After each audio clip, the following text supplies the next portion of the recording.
Sithumisana lokufanele igama lakho lengcwele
wathi uyithatha inkosi uNkulunkulu wakho ngayo yonke inhliziyo yakho nangawo wonke umphefumulo wakho nangayo yonke ingqondo yakho nangawo onke amandla akho. Lona umyalo wokuqala nalokhu okwesibili ufana nawo uthi uthatha amakhelwane wakho njengoba utithatha wena. Kule miyalo lemibili ubambelele yonke imithetho nebaprofethi. Bazalwane, asivumele lolontethu sikimisele nalokuqinisekile ekugcineni imithetho kaNkulunkulu, siphile ngalothando nangokuthula nabo bonke bakho.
Kwathi ngeminyaka yokufa kwenkosi uZiya, ngabona simakathi ahleli esihlalweni sakhe sebukhosi, naso lesisetulu futhi siphakeme, umsila wesembatho sakhe ugcwalise lonke ithempeli. Ngentulo kwakhe kwakunemaserafi amkhonda, kulelo nalelo lalinetimbili letisithupha, letimpiko letimbili atimbonya buso bawo, ngaletimbili atimbonya tinyawo tawo, bese kuthi ngaleti letimbili abe adisa. Amemetana odwana ngalelo nalelo lithi, ungcwele, ungcwele, ungcwele, simakadze lungisomandla, umhlaba wonke ugcwele bukhosi bakhe. Umsindo wemaphiko alamaserafi, tinsika teminyamo kanye netisekelo tawo kwathuthumela, nelithempeli lagcwala umusi wentuthu. Ngase ngithi, maye kimi, mina ngiphelile, ngobe ngingumuntu lotindzebe temlomo wakhe tingcolile, futhi ngihlala emkhathini webantu labatindzebe tabo tingcolile. Emehlo ami ayibonile inkosi, simakadze lungisomandla. Kepha lelinye lalamaserafi langiza etakini, liphethe lilahle lelivuthako esandleni salo, lalilithethe ngeludlawu elathini. Lafike lathinta umlomo wami ngalo lathi, buka la, lokhu sekuthinthe umlomo wakho. Ngakho licala lakho selesuliwe, nesono sakho sesihlawuleke.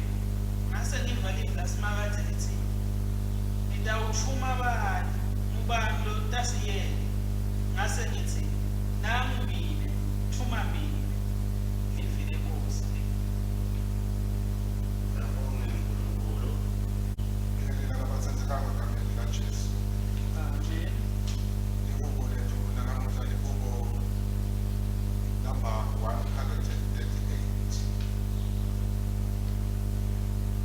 ngiyakubonga wena Simakazi ngayo yonke inhliziyo yami.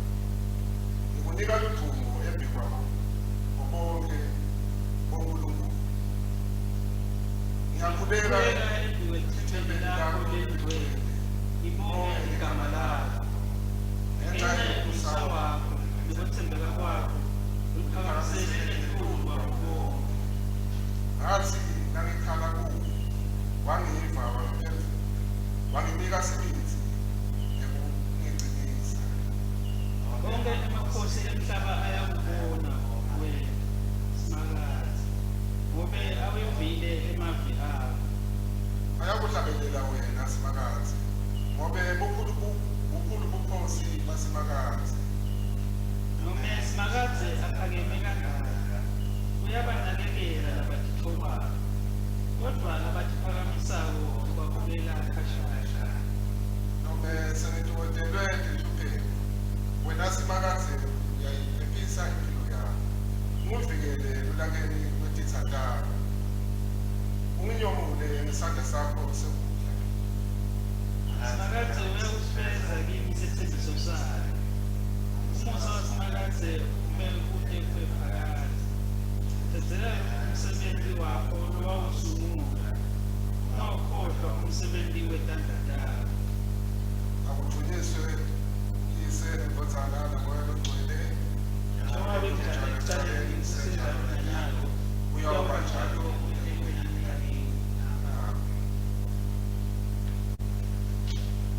Isifundo sethu sesibili sitholakala encwadini yekuqala yabaseKorinte uPostoli Paul. Sitawufunda isahluko sesishumi nesihlanu kusuka evesini lekuqala kuya kuleshumi nanye. Manje-ke bazalwane, nginikhumbuta livangeli enganishumayela lona nalemukela namanje liselwe kulo, lisinziswa ngalo. Nangabe nisabambelele evini lenashumayela lona, nakungenjalo ukukholwa kwenu kwabalide. Ngobe nami nganinika loko lokwakubalulekile nangakwemukela ukuthi Kristu wafa ngenxa yentono tethu, njengaloko isho imibhalo, nekuthi wembelwa wabuye wavuswa kulabafile ngelanga lesithathu, njengaloko yayivele ishiwo imibhalo, nekuthi wabonwa uKhefasi, kwase ubonwa ngulabalishumi nababili.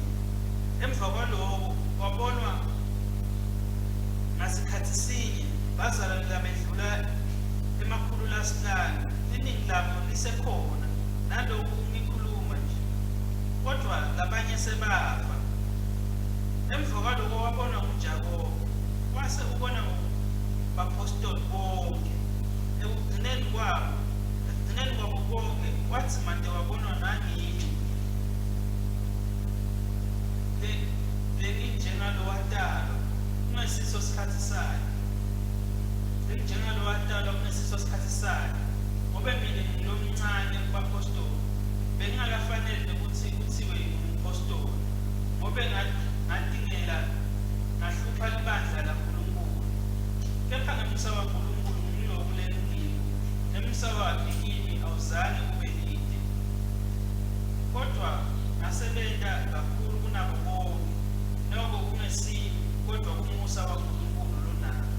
Ngakho-ke noma kungimi noma kungabo sishumayela kona lokho, nani nakholwa kona lokho. Ngivile Nkosi.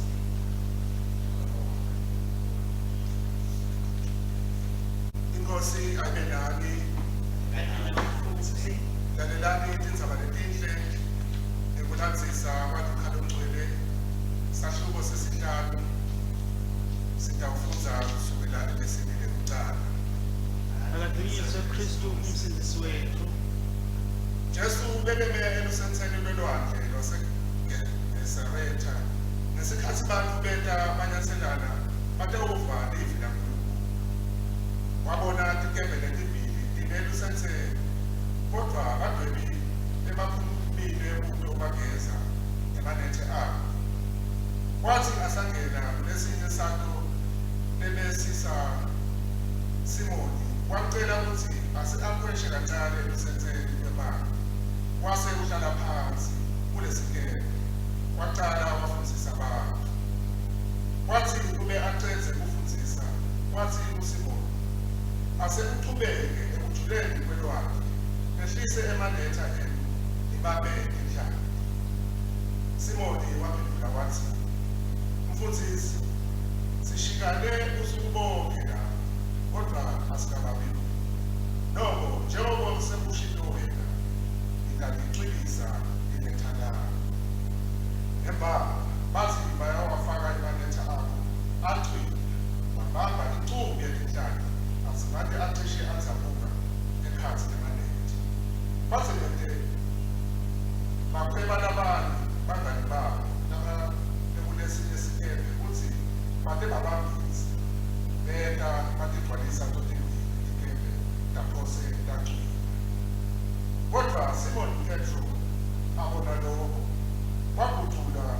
waguqa ngemadvolo etinyaweni likaJesu wathi, ngcono usubekile Nkosi, ngobe mina ngingumuntu losono. Yena nebangani bakhe bangalusha bonyenti betinhlanga labe bebambile.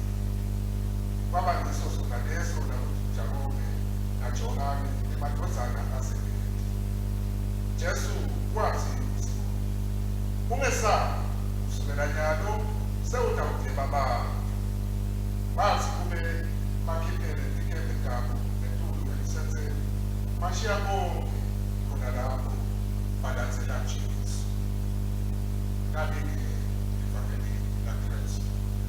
Ngabonga Kristu inkosi yethu.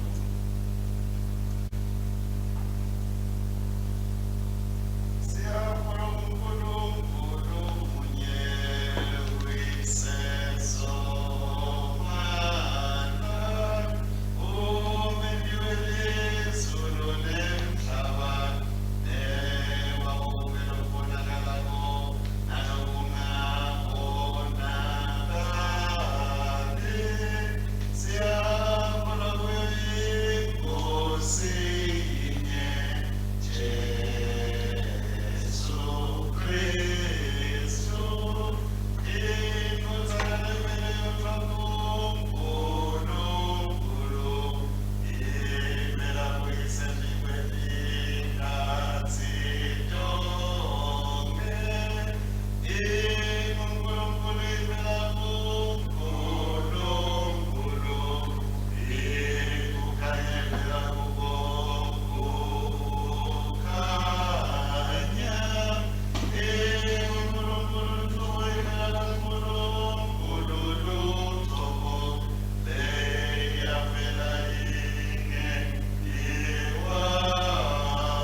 lesihlanu ke emva kokubonakaliswa kwayo noma kwembulwa kwayo inkosi yethu Jesu Kristu iphindze ke futhi ibe sihlanu kwenyanga yeNdlovana eminyakeni ama-222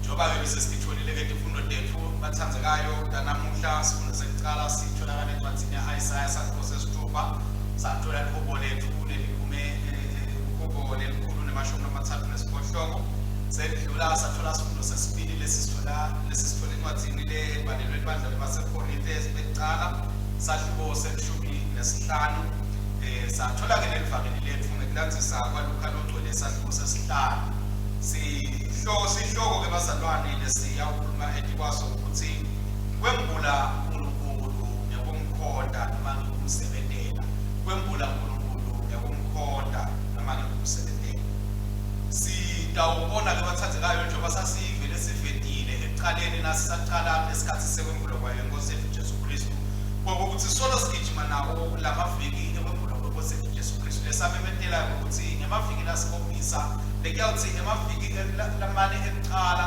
sichubeke nembala lomhlophe sisaveda indzaba yokuthi uNkulunkulu membulile Jesu Kristu kithi ngendlela letiningi nokuthi uNkulunkulu membulile emhlabeni ngendlela letiningi bese sedlula ke bathathekayo sesithatha emasonto la amathathu ke egcina bona ke lasaveta mhlawumbe indlela lehlukile yokumembula uNkulunkulu lalapho lesayya seyicishe iniketwa thine ngokuthi sebengithi lesimembula uNkulunkulu lesiyawuthi ke nasesichenza ke lawo masonto lisonto lelilandzelako ke liyawuba lisonto lasikhumbula khona ukutholwa kwesimo kwayo inkosi yethu Jesu Kristu lesiyawube sike emva kwalokho sesingena izo ngesikhathi salethe isikhathi sebusika isikhathi sebudintsiba isikhathi sekudihlola silungiselela sona isikhathi sephasika njengoba ke sesishintsho bazalwane sesikhathi nyalo lalapho sikuthathwa khona sebazalwane ngokuthi kufanele ukuthi sisebenze kakhulu kodwa ngokuthi simphakamise Kristu simkhonde Kristu simvele Kristu eveni ukuthi live litewubona Kristu kungakho nje namhlanje basesishilo umbala wethu sewusukile embaleni loluhlata sesikumbaleni lomhlophe sesingena kuloluhlata lesawubukethine ngokuthi kufanele ukuthi sikhule kufanele ukuthi sikhuthateke kufanele sihambe siye ngaphandle siyofuna lentimbu kaNkulunkulu lesetilahlekile bathathekayo siyathi ke bazalwane ukuthi kuthi nafika lesifo samahasane mhlawumbe ngenxa yokuthi ke kube khona ukuthi inkonzo temiswa kwahamba tabuyiswa kodwa kwathiwa tawungena abantu bangagcwali isonto so abazalwane labaningi bathathekayo kubo konke lokho labanye bahambe bangasabuki singathi ke labanye vele bahambe baze batikhanza bahamba kaNkulunkulu sesinesaye yakethini bathathekayo ukuthi sithole indlela ukuthi sibabuyise labo bazalwane sibasondzele labo bazalwane bakwadi ukuthi baphindze babuye esontweni ngoba sebathole kuyengeka la sebakhona khona ukuthi uyathi kodwa na ungakayi esontweni na ungabanza kanye esonto uyakhona kuphila kanti uNkulunkulu usidaleke ukuthi kufanele kube khona kuba khona kwethu esontweni lala sitawufike sicondziswe khona lala sitawufike sikhuthane khona lala sitawufike sifutsisane khona lala sitawufike sibambisane khona sifundisane khona silekelelane khona kude sikhulu insayeke lesisinayo bathathekayo ukuthi sendanjani ngokuthi labazalwane bethu lesebasilahlekele sikwadi ukuthi sibasondzele sikhathi ke lesibazalwane sekukhula kithi sekuthi sisithathe lesikhathi sihambe siyobakhuthaza abazalwane ethi buyani bazalwane asingavumi ukuthi letimo lesedlule kito bese sethi sikhweshisa uNkulunkulu esikhundleni ambedimo lethi sisondzela kakhulu uNkulunkulu ngoba saze sakhwesha uNkulunkulu kumele lula ukuthi live bese liyasithatha liyasiheha liyasikhweshisa uNkulunkulu singaphindzi sibuye athina kabuya tewulandzani bandla sikhathakale thina noma bebesimati uNkulunkulu sike samsebentela sike samthatha kodwa ngenxa yokuthi sihambe endleleni salahleka sithi khathe sesingaseko kule ntengela lathi Jesu Kristu nakabuya utewulanza uNkulunkulu ke bazalwane udandla takhe tivulelwe ukuthi noma ngabe umzalwane lala ubona khona wathi ukuthi luthando laNkulunkulu solo lukhulu luyamangalisa ethikwethu impilo tethu ngakho uNkulunkulu uyafuna ukuthi sibuye endlini yakhe sike sitawukhonda sitawumsebentela nasibuka ke bathathekayo sibuka ifundo lesitholile namuhla sifundo sekuqala sisithola encwadini yaJeremiah sisithola encwadini yaIsaiah lalapho sifunza khona simuva Isaiah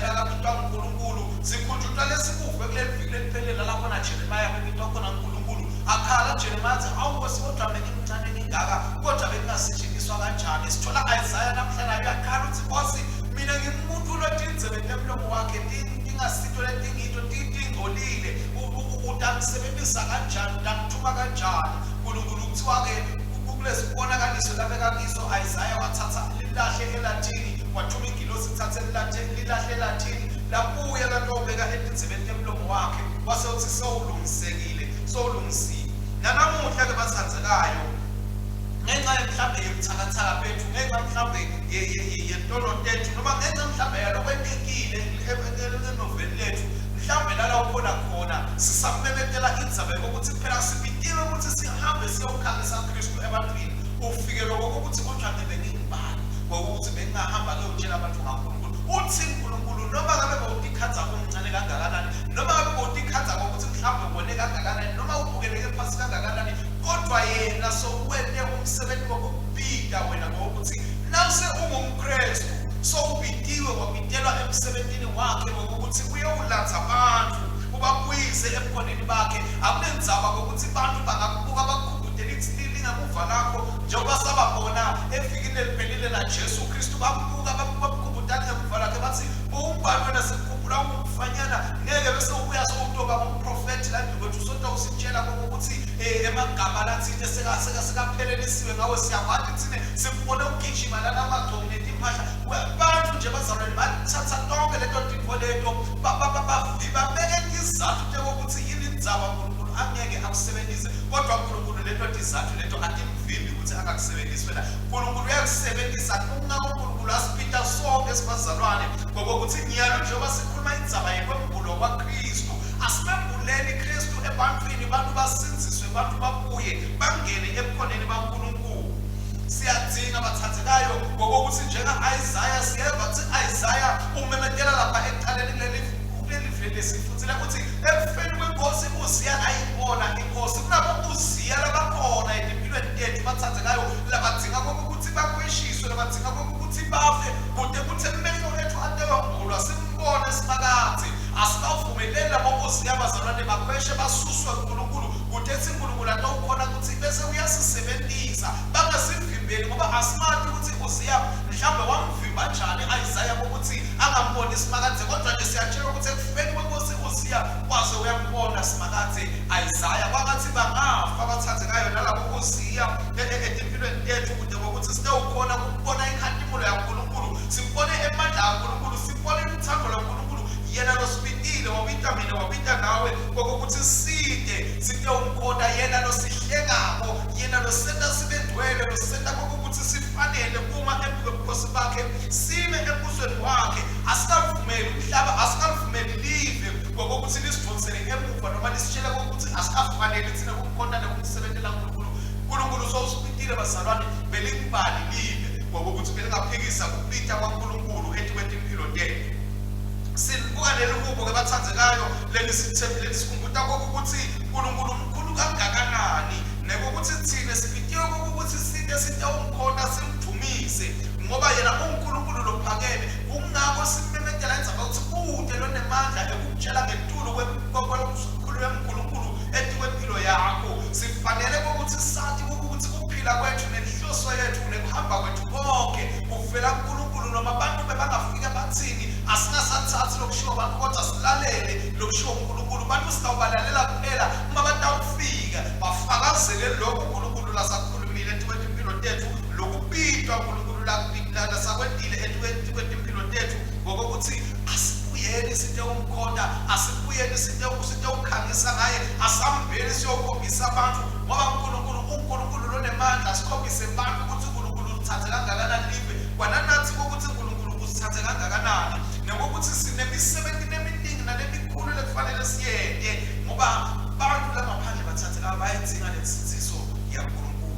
NaPawulo uyayiveta lenzaba uveta ukuthi kodwa yena lebekabonakale angulomncane kakhulu kuapostoli ngenxa yokuthi bekalohluphekisako libandla lohluphekisa laba bakholwa siyayikhumbula indzaba njengokuthi Pawulo uvela evangelini lapha ngesikhathi ubulawa Stefane kuthiwa kwabanguye lokugadza emanjasi alaba babulawa Stefane kodwa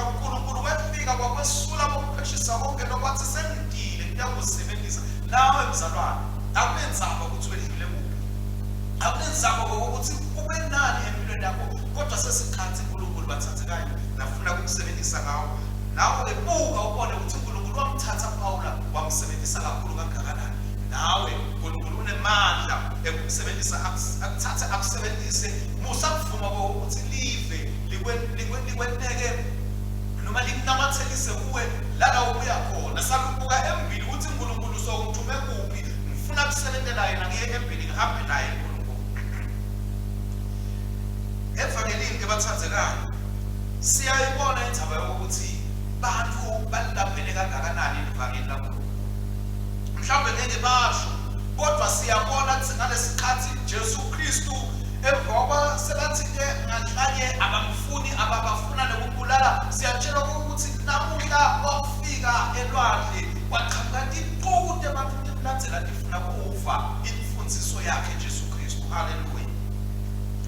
Kuthiwa labantu baba baningi kangawo ukuthi Jesu Kristu wase uyahamba uyawungena esikebheni wakhatha ikebhe letimbili wakhena wahlala kulesinye isando wase uyafundisa labantu ngoba abantu bazalwane bayidzinga imfundiso yaNkulunkulu la ngaphandle, bayidzinga livi laNkulunkulu, bayidzinga kuphila lokuvela kuNkulunkulu nanemavi lakhulunywa uNkulunkulu etimpilo tabo bayakudzinga konke lokho. Noma kangeke mhlawumbe bavele bavume bawubeke kubaleka kodwa ekhathi enhlitshweni ayathi ukuthi bayamdzinga uNkulunkulu. Siyabidwa ke thina bazalwane ukuthi kulesikhathi abantu badzinga uNkulunkulu kufanele ukuthi sifananiswe nalesi sikebhe saSimon Petro lesavuma ukuthi Jesu agibele kiso angene elwandle bese uyaqala uyafundisa uyaqala uyashumayela uyakhuluma kubantu. Asimvumelele uNkulunkulu bazalwane ukuthi asisebenzise singabuki mhlawumbe ibe lokunyemeka kakhulu tiqhude abantu letininganga ukuthi hawu utawuvuka ngubani Jesu abantu babanga umsindo kangaka, kodwa asiwazi umsebenzi nemandla kaNkulunkulu ukuthi kwendekani. Wangena Jesu esikebheni waqala washumayela abantu laba batinkulungwane bamuva angaphathi lutho lokufanana naleti pika nemagumbagumba lesikusebenzisa letinsuku, kodwa nje ngemandla kaNkulunkulu wakhona ukuthi ashumayele akhulume bamuva abantu tatsinzeka timpilo tabo. Kufanele ke bathathekayo ukuthi sifanane nalesi sikebhe. Lesi sikebhe sasiselwandle siyele uyawudweba, kodwa wathi nake fika Jesu wathi sibuyiseni la. Nawe mhlawumbe abantu ukuthi empilweni yakho mhlawumbe uphume umuntu wendani, kodwa vuma ukuthi Jesu ayimise leya yakho i-agenda, sekubuye leya yakho i-agenda akusebenzise, utawubuye ayibone leya yakho i-agenda sekabuya ngemandla, kodwa asekuqhubeke nayo yakho njengalesikebhe bazalwane leshathi sakweshiswa i-agenda yaso yokudweba timfishi, sabuya sangena ku-agenda yokuthi sibe yi-podium noma i-platform yokukhuluma kwaJesu. Wakhuluma Jesu nebantu. Fanele sathi bazalwane ukuthi vele Jesu nake kufika empilweni yethu utawusikhweshisa kulezindzawo lesijwayele, utawusikhweshisa kuletimo noma lokufukamelwa lesikujwayele lenesingisi sikubita ngema-comfort zones, ukuthi asikhipha kiko uNkulunkulu kude kokuthi atewukhona ukuthi abese yena uyasisebenzisa ngendlela yakhe ludumo lonke luphindze lubuyiselwe kuye. Siyatshelwa kwabazalwane ukuthi kwathi kusesenjalo abekwenteka konke lokhu kwase Jesu sokuthi nakaqedza umsebenzi wakhe wokushumayela watshela boSimon Petro ukuthi abathathe amanethe bawapose eceleni kwesikebhe bawapose ekhathelwane lalapho babanga lapho nabathi hawu besingashikashika busuku bonke indlela nempilo lesijwayele sangathola ngisho yinye inhlati, kodwa wathi yena nakathi abaphose kanjalo bamlalele. Ngani? Ngoba baqale bamlalela bavuma kokuthi a-disrupte impilo yabo, a-disrupte kusebenza kwabo, a-disrupte ibhizinisi yabo. Ngakho bakhona ukuthi baqhubeke nokumlalela ngoba bazalwane lokusibulala kakhulu sibazalwane ukuhluleka ukulalela uNkulunkulu nakasiphonzisa noma asasitshela ukuthi asebe kanjani. Sifune thina ukuthi simthathe simvalele esikonteleni ukuthi cha thina Nkosi sifuna uhambe ngala indlela naye, kanti yena sewuqhamukile aqhamuka ngendlela laqhamuka ngayo. Bavuma-ke boSimon Petro kwase sekubonakala abathandzekayo lokhu lebekwehlulile ebusuku bonke bashikashikeka ebusuku bazalwane kwakusikhathi lesasikahle selidweba timhlati wawukhona tithola tibeningi ebusuku, kodwa wathi nakufika Jesu athi phonsani imali etakumsemini sitshela ukuthi inhlati labaphumanado ndagcwala letikebhe letimbili ndacishe ndaqwila. Kwakumangalisa abathandzekayo. Nawe kukhona empilweni yakho lala kufanele ukuthi umvumele khona uNkulunkulu ashintshe lesimo, asebenzise impilo yakhe ukuze ukuthi kugqanyiswe igama lakhe. Nakaqedza uNkulunkulu lalapho wena uyawubona khona impumelelo yempilo yakho lesolo kuyikhalela kuyifuna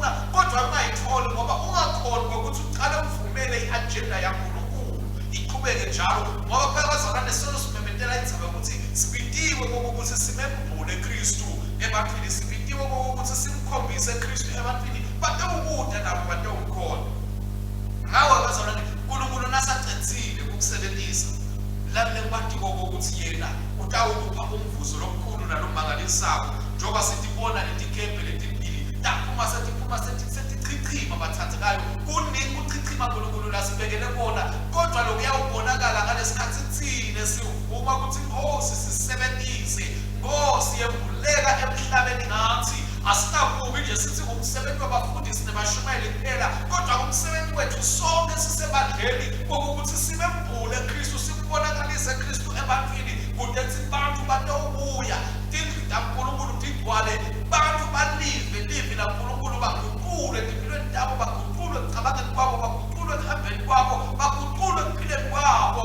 Lokho esihlale simemethela sithi live laseSwatini ipulpit yase-Afrika kungagcini njengemlomo kuphela, kodwa kubonakale nasekuphileni kwethu sibantu, nasekuhambeni kwethu sibantu, ngoba sihleli kuNkulunkulu, sibambelele kuNkulunkulu.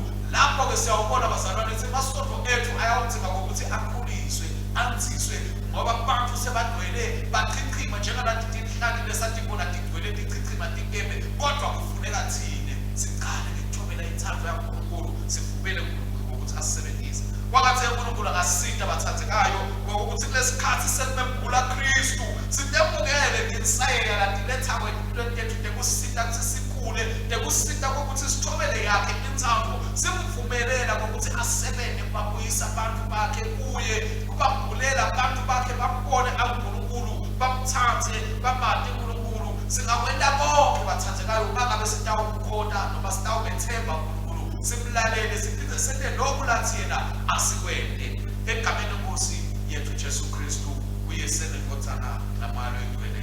Amen. uNkulunkulu wethando ubide bafundzi nebaprofeti ukuthi baphile baphinze bakhulume live lakho, siphe tindlebe tekuva timphilo letitoguculwa nemamvi ekumemetela tindzaba takho letinhle tensindziso lesitadinga umsindisi wethu Jesu Kristu, Nkosi ngemsa wakho. Ifa ukuthandaza kwethu, Nkosi yemikhosi, yakha libandla lakho, uvamise moya wakho longcwele emkhatsini wethu ngelwati nenhlakanipho, yena emavi ethu abe nesisindo nekuhlakanipha kubazalwane bethu nakulabo labangaphandle kwelibandla, kude sikhone kumemetela kubo. Amen bethu kubo amen bethu ngaKristu, Nkosi ngemsa wakho.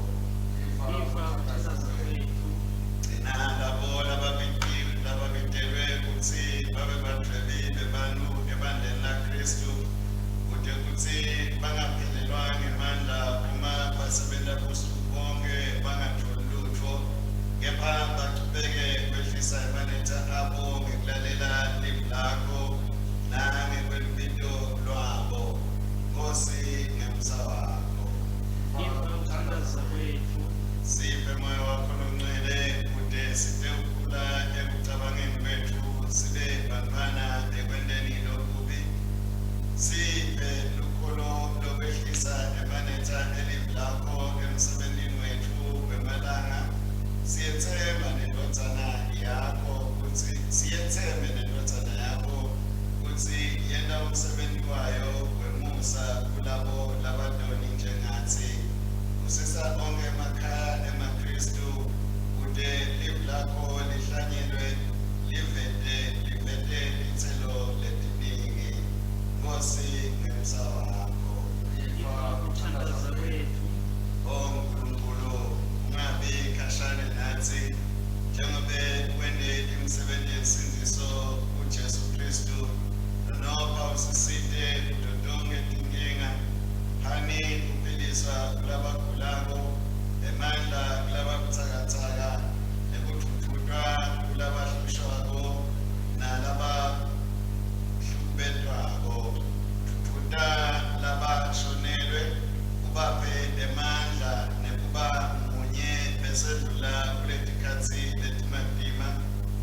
letha ukuthula nekusimama eveni lethu kusende sikhone ukubeketelelana nekwemukelana ekwehlukweni kwethu nase kufuneni kwethu embusave letehlukile sibantu.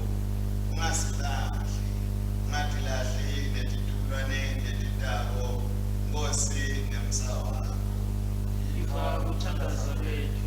Thumela kusuka elathini lakho Nkosi umtimbane ngatwa ya Kristu, sihlambulule kanye netindlebe netinzebe temlomo yethu ngesakramende lelibusisekile, usikhulule ngensinziso uKristu lasizuzele yona, kude sike ukhona uma embi kwakho nyalo naselangeni lekugcina. Nkosi ngemsa wakho. Lifa ukuthandaza kwethu. Nkosi lengcwele, letha indalo yonke enkaphilweni yebukhona bakho, uqhubeka wemkhule indothana yakho njengemsindisi wethu. Letha ukuphiliswa kwemanxeba onke, uhlanganise lokwephukile, ukhulume iqiniso konke ukuyengeka, lethe kukhanya konke umnyama, kude kuthi indalo yonke ibone inkathimlo yakho, imandi Kristu wakho. Nkosi ngemsa wakho. Lifa ukuthandaza kwethu. Nkosi ungesuki kithi noma nini, noma singakethembeki kuwe netibusiso takho, uyathokoza kwemukela ukubonga kwethu lokuncane nekungafuni ukulalela kwethu, usibide ukuthi sikulalele ngenxa yokunikela kwaKristu lokuphelele. Yena levi lakho libuse kithi, nemoya wakho usivuselele kude sishiyeke emuva utati nekukhathazeka, silandzele wena konke lesikwendako, naye yena Jesu Kristu indothana yakho, Inkosi yethu, lophila abuse kanye nawe, naye lowo moya longcwele uNkulunkulu munye manje naphakade. Amen. Amen.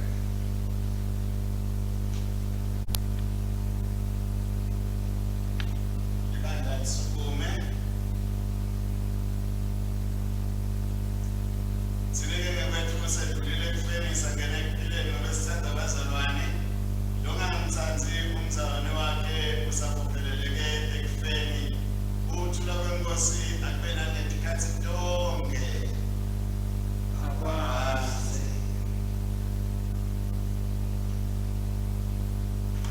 Inkonzo iyaqhubeka ekhasini 116 sigaba 48.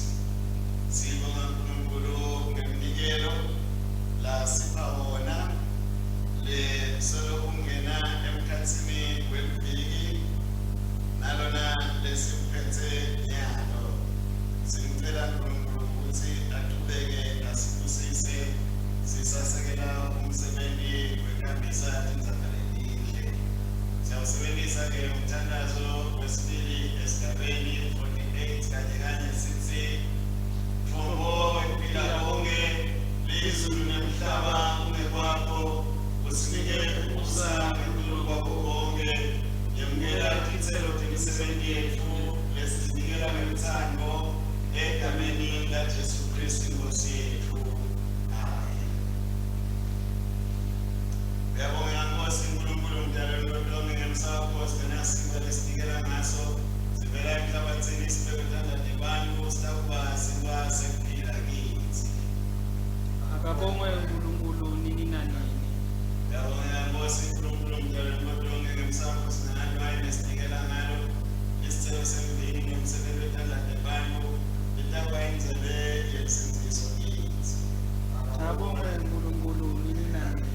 Siyawusebenzisa umthandazo wekucala wekubonga lotholakala ekhasini 117. Inkosi ayibe nani.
wathi sekakubongile wasitephula kwababa abafundi bakhe wathi thathani lokhu nidle umphimbo wami lo nikelelwa nine yenani lokhu kube ningumkhulu.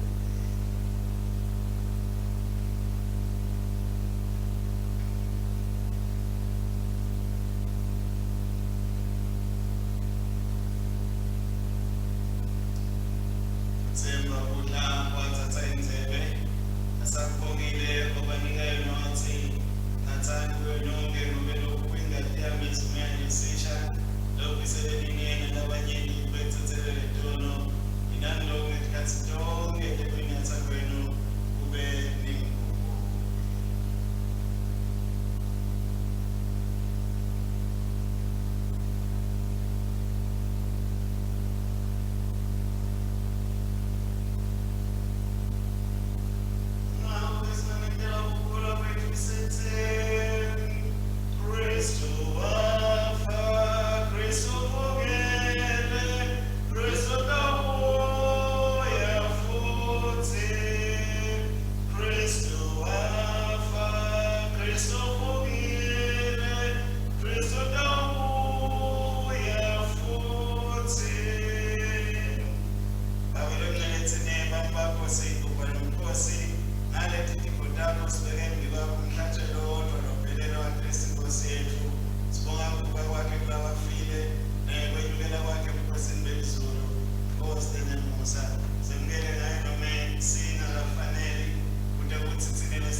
Ikhasi 126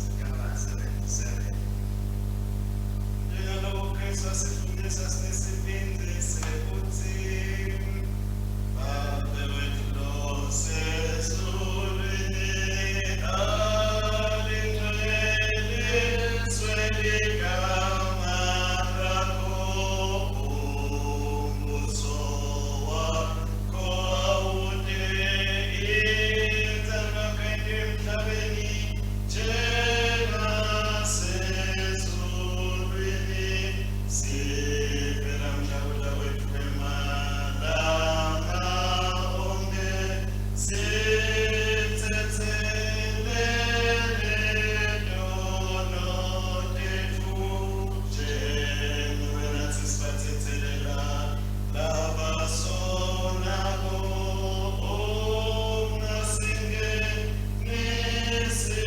ebulimweni usisindise kulomubi ngobe umbuso ngewakho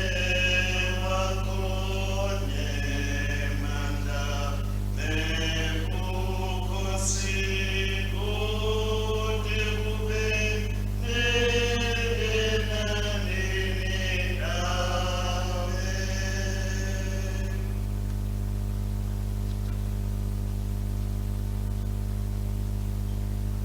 Simba lesisihloko kasisiyo yini inhlanganyelo yemtimba waKristu.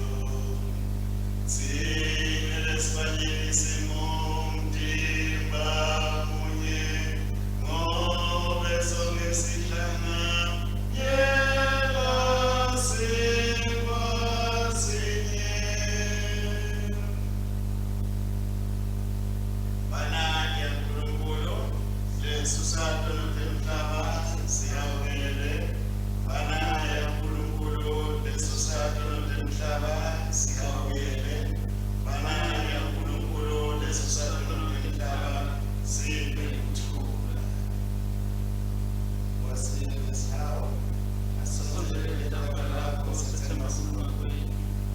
pasi themba sakho esikhulu asifanele wena ngicela ukuba ngasikhathana lakho kodwa wena usekhona ngokukhawula njalo nawe siphe ngosizayo besihle nafanele yamathatha lakho Jesu Kristu sinanze kahle kulesifanele kuyena ikithi kuyini nami.